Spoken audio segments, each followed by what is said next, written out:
Wales was made for rallying, and so the rally lads have come. Because a lot of the club lads think they know Wales. They probably do, but they don't. From the start here at Barry, there is a petrol halt at Cracowell. The rally, of course, is won and lost over the special stages, the special forestry stages, of which there are some 40 during the event. And it will be on these that all the top drivers will be really going flat out against bogey time. And the point scoring system is quite simply, there is a bogey time for each stage, and any competitor who takes more time than that bogey loses marks at, I think it's the rate of a point a second. The Welsh International Rally attracted a massive entry of some 234 crews. Top British and European teams provided excitement and interest for the rally follower, but few could have noticed the other 1,000 men and women also taking part. Perhaps the unsung heroes of any rally event, the marshals who make it all work. It's difficult to define the attraction, really, because everyone says, oh, you must be mad standing out in the cold rain, sort of being abused by competitors and things like that, but there's an attraction about the sport. Once you start, it gets under your skin, you know. And I often ask myself, you know, when I sort of staggering around about 2 in the morning, what am I doing here, you know? But you get out on a really cold night, and in a couple of hours, you know, you're past the feeling of cold by then, you know, you're sort of just numb all over. It's, the only problem then is actually getting your pen out to write down, because you sort of can't feel your hands at all. So if anybody thinks that being a marshal is a half-hearted attempt at rallying, they ought to come out and do a few rallies and find out what it's all about, really. I think I enjoy it in a masochistic sort of way, you know.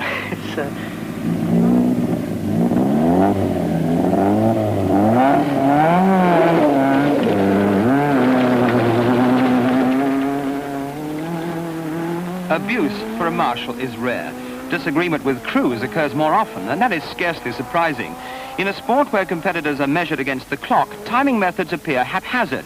As cars pass the finish board some 100 yards from the control post, the marshal stops his clock, providing he's not short-sighted. With luck, the time on his clock coincides with that on the dashboard of each car. Occasionally it doesn't, and with each second over the bogey time attracting a penalty point, this can become critical to the crew's chances.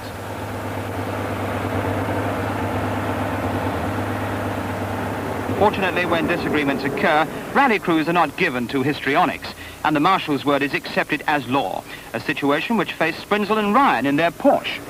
We had given him the correct time. Well, he thought we'd given him a minute too little.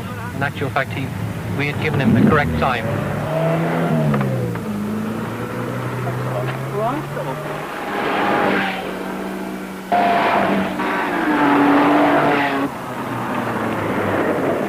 1,000 miles through the stark beauty of the Gallic countryside faced competitors on the Welsh International. 2 nights and a day of flat-out motoring with 30 times special stages over twisting forestry tracks, providing a searching test of car and driver. Almost every British rally crew worth their salt were among the entries, with a smattering of crews from Europe to provide the necessary international flavour.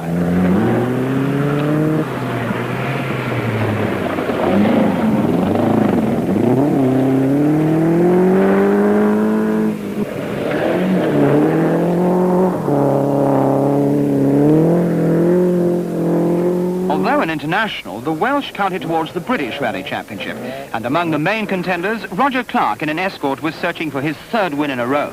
Last year's champion Slater was there, as well as the 2 Midlanders, Sparrow in a Mini and Bloxham in a Saab. By the end of the first night, the leaders had emerged.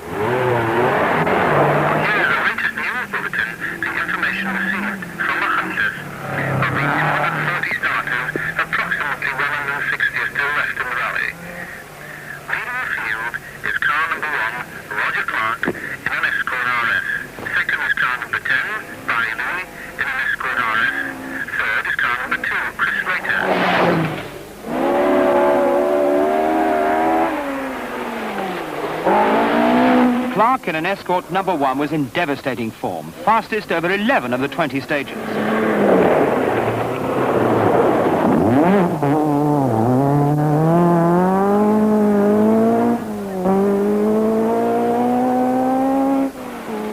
surprise of the event was this man, number 10, Barry Lee.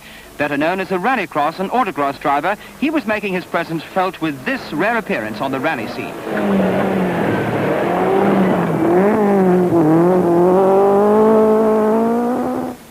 The new Saab for John Bloxham was quicker than expected, enabling him to close on the leaders after a quiet start.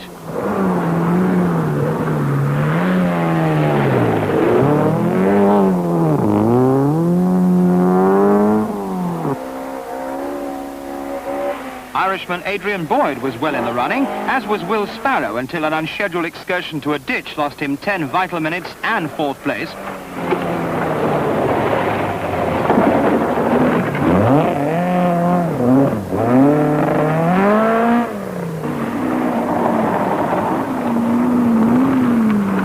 Another Irish crew with Air Mounsell at the wheel was never far out of the first 10, but Saturday evening, stage 21 saw the Slater Escort in trouble with suspension collapsed and no prospect of finishing.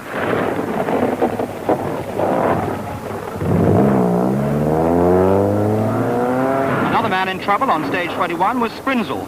Gear selection problems meant hairpins were a bit of a trial.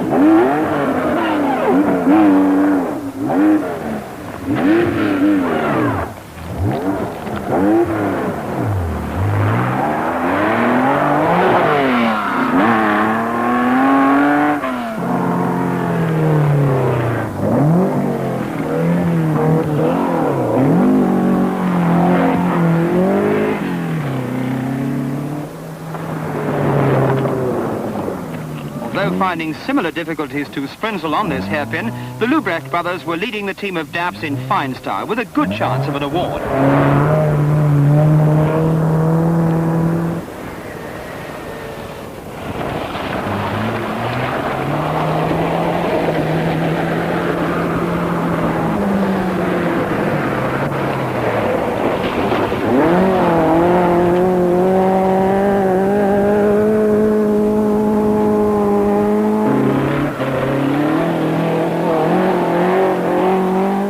Welsh crew on their home ground were Churchill and Thomas in number 24. They were never out of the first 10 and on one early stage took 11 seconds off rally leader Clark.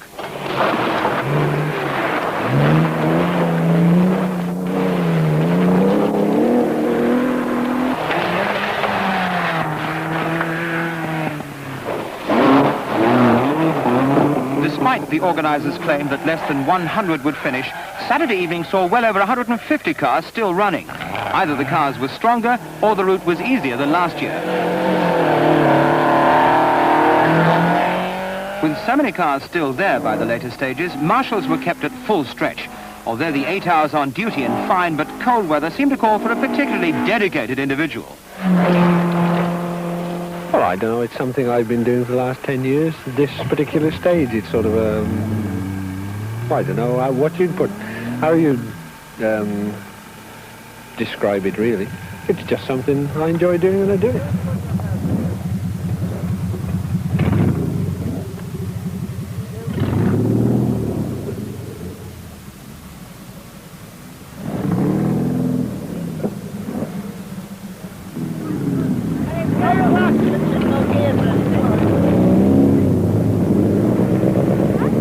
Even at the best organised controls, not everything happens exactly according to plan. Why did you allow Peter Clark and Sandy Mason to go through? They got no brakes, no clutch, so they just wanted to go through. Has he come through? Has my driver come through? Where's the marshal? Oh, wait a minute, let's find you. Where's the marshal? Has 111 been through? What did he say? Anything or nothing? How long ago did he come through?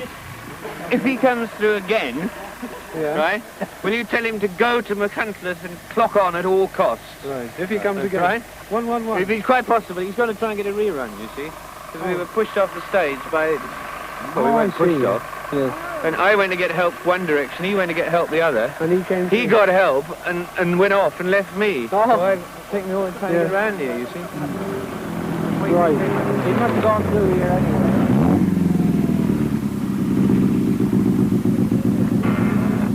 A marshal must be all things to all men, but rarely is he called upon to man a bureau for missing persons. What are we in now? Despite their total involvement, marshals, by their own admission, are strangely removed from the progress of the event. The snag with this is that we're a bit out of touch here. Unless we go into Mountcliff or somewhere like that, it's impossible to tell how anyone's getting on. The nearest we could ever tell you is what sort of times they've done over the stages. What has happened on this particular stage? Well, it's rather rougher than we've had before, but they all appear to enjoy it. So one can only assume they like rough rallies. Rough it was, but not as bad as some expected. 143 cars survived the last night, with Clark clinging to his lead despite a strong challenge from Lee. Tony Farks in an escort forced his way into third place, ahead of the Saab of John Bloxham. Churchill and Thomas kept the Welsh flag flying with a fine fifth, and Sparrow and his Mini managed to claw back to sixth.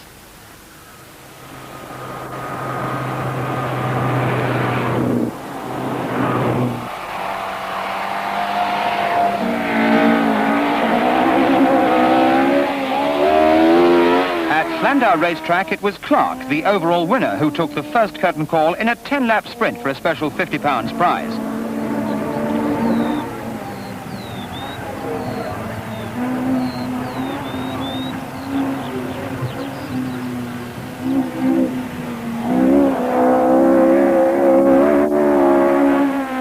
It was fortunate that Clark managed to save the tread on one of his tyres, for Barry Lee, the second-placed man in the rally, reversed the positions to beat Clark by 4 seconds to that £50.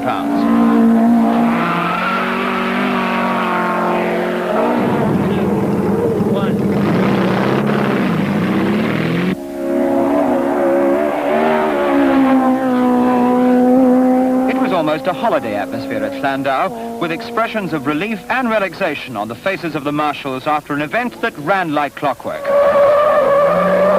Standing out in Welsh weather at 3 o'clock in the morning when it's pouring with rain, enjoying yourself. Great fun. It's fantastic. You can't beat it. You know, if you like marshalling, you're prepared to do these things. But what did the marshals get out of the event? No, they don't get paid. It's all done for love. That's a fact. All done for love. Just for the fun of the sport, without the marshals we'd be lost.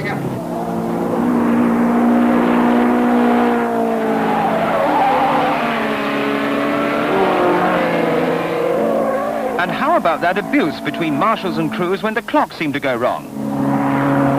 Marshals comprehend with the drivers.